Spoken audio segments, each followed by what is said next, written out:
Bon dia tot el dia!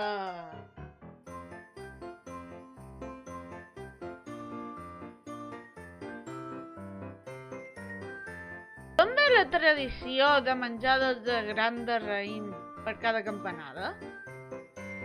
La tradició de menjar de grans de raïm és d'arrels madrilenyes.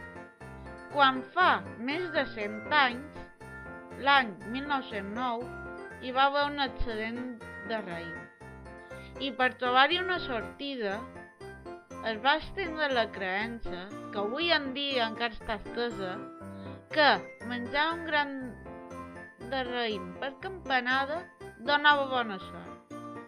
La qüestió és que la gent de classe alta ja menjava raïm amb el xampany. Així que les classes populars d'aquell temps s'ho varen prendre com un escarni a les classes dominants i com a símbol de protesta. Nota: dir els raïms per referir-se a aquesta tradició és incorrecte. Nosaltres prenem el raïm en singular.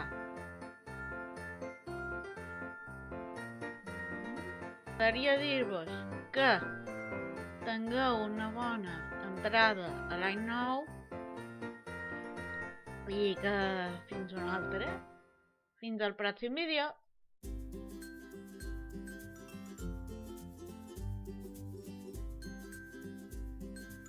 Si vos ha agradat, doneu-li like, polze per amunt. Comenteu, m'agradaria saber la vostra opinió sobre aquesta tradició. Subscriviu-vos si voleu veure més vídeos així. I ara sí, fins un altre.